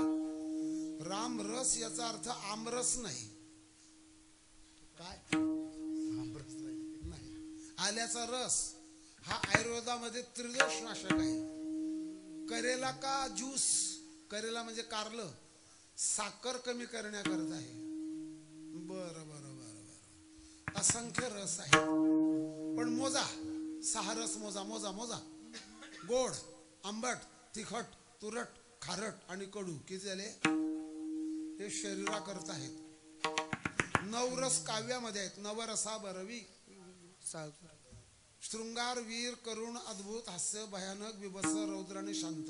हे काव्यातले 9 रस आहेत. हे ठीक आहेत. आणि भक्तिशास्त्रात एक रस आहे, त्याला प्रेम रस म्हणतात. मारवाड देश म्हणजे राजस्थान. राजस्थानामध्ये राजघराण्यात मीराबाई जन्माला आल्यात. या मीराबाई राधेचा अवतार आहेत. त्या म्हणतात, मीरा चाखी रे रामरस, मी रामरसाचं पान केलं. आणि रामरस ज्याने चाखला त्याला जगातलं काहीही आवडत नाही. आता मीच तुम्हाला एक विचारतो, मोकळ्या मनाने उत्तर द्या. 8च्या फॅटचं दूध आणलं, ऐकून घ्या. युरिया टाकल्याने दुधाचा फॅट वाढतो बरं. घट्ट बनत युरिया टाकतात लोक दुधामध्ये. एक केमिकल निघालेलं, एवढं टाकलं ग्लासभर दूध तयार होतं. ते आता दूध राहिलेले नाहीत. जर जे चांगलं दूध असेल ते भगवंताला माहित. मग ऐकलं सगळ्यांनी? तर दुधापासून जेवढे पदार्थ बनतात त्याला गोरस म्हणतात. कोणता? गोरस. गोरस बेचेने आई 8. जाऊ द्या आता. किती प्रेमरस झाला? 1. 9 रस झाले काव्यातले, 6 रस झाले भोजनातले. सेवितो हा रस वाटी तो ग्यारे होऊ नका, आपला हा रस सेवन करावा. महाराज, काही लोकांनी कोरोनाच्या कालावधीत फक्त भाकर मिळण्यापुरता संबंध ठेवला जगाशी. आणि एकाच खोलीमध्ये काही आमचे बाबा लोक राहिले. कोणी गाथे पारायण केले, कोणी नामचिंतन केलं, कोणी 2 कोटी जप झाला तेवढ्या कालखंडामध्ये. आपण आपापली साधना करत राहून सिद्ध व्हा. मग तुकोबाराया, तुम्ही हे जे आम्हाला सांगतात, तुम्ही स्वतः केलं का? चाखून सांगतो. तुका म्हणे चाखोनी सांगे, तुका म्हणे चाखोनी सांगे, तुका म्हणे चाखोनी सांगे, तुका म्हणे चाखोनी सांगे. माझा अनुभव आहे, माझा अनुभव आहे, ऐसे सुख वचनी आहे, ऐसे सुख वचनी आहे. माझा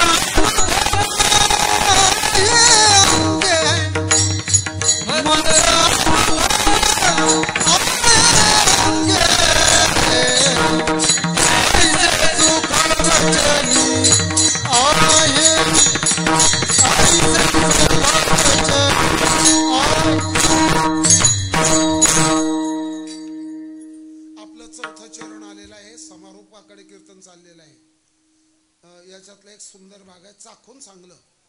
या 4थ्या चरणात अनुभूती आहे. 3ऱ्या चरणामध्ये तुलना आहे रामरसाबरोबर. 2ऱ्या चरणात सुखाचं साधन राम आहे. आणि 1ल्या चरणामध्ये रामनामाचा प्रभाव आहे. 4 चरण झाले, 4 विषय झाले, रामाची संक्षिप्त माहिती झाली, सगळं झालं. मी स्वतः तुमच्या पुढे कीर्तन करणारा जर मी रामनामाचं चिंतन करत नसेल तर बोलाची कडी. 71 साली मी आळंदीला होतो. आजच्या 53 वर्षाला आमचा ओव्या भंगांचा पेपर होता. दांडेकर मामांनी अभ्यासक्रम नेमलेला आहे तसा अभ्यास होतो. तो 3 वाजेच्या पुढे मला झोप लागत नव्हती रात्री. म्हटलं गडबड काय झाली, आपल्याला तर झोप बरोबर लागते, जाग येते, गडबड काय झाली. मग लक्षात आलं की आपल्या परीक्षा जवळ आल्यामुळे आपला अभ्यास बंद केलेला आहे. आमच्या परीक्षा आल्या का आम्ही अभ्यास बंद करून टाकतो, डोक्याला शांत वातावरण ठेवतो. 9-8 वाजेला झोपल्यामुळे पुढे झोप लागत नाही. मग इंद्रायणीमध्ये जाणं चुकीचं आहे. रात्र आहे, अजून ब्रह्ममुहूर्त सुरू नाही. ग्रंथ काढावं तर स्नान झालं नाही. आपले बाबा काय करतायत पाहू म्हटलं. नारायण भाऊसाहेब वरोलीकर बसल्या शास्त्रींना विचारून घ्या, तुट्टे शास्त्रींना, येवले शास्त्रींना विचारा हे कोण होऊन गेले. तर 85 वर्षाच्या वयामध्ये इंद्रायणीचं स्नान करत होते ते. शक्यतोवर शर्ट घालत नव्हते, उपरणं पांघरत होते भाऊसाहेब. म्हटलं पाहू दरवाजाच्या फटीतून झिरोबल लागलेला आहे, पिवळी शाल आहे आणि 3:30 झाले तोपर्यंत नाम जप करत होते. सकाळी जगालाही उपदेश करतात, स्वतः नाम जपाची अनुभूती घेतात. या गप्पा बाकीच्या सांगायच्या नाहीत. कीर्तन चांगलं झालं आणि बुवाने हसवलंच नाही आणि बुवानं विनोदच केला नाही, बुवाने आम्हाला बोरच केलं, राजा सगळं कीर्तन असते का. या सगळ्या गप्पांचा टप्पा पूर्ण करणारे आप्पा गावोगाव आहेत. कीर्तनाचा बोध घ्या आणि याच ठिकाणी रामनामाची दीक्षा, पुढे आपली रक्षा. संप्रदायाच्या ज्ञानाप्रमाणे पुन्हा सांगतो, देवतारी त्याला कोण मारी. बरोबर, देवतारी त्याला कोण मारी, देव मारी त्याला कोण तारी, आणि जो इंद्रिन पिऊन मरी त्याला सरकार काय करी. ज्ञानेश्वर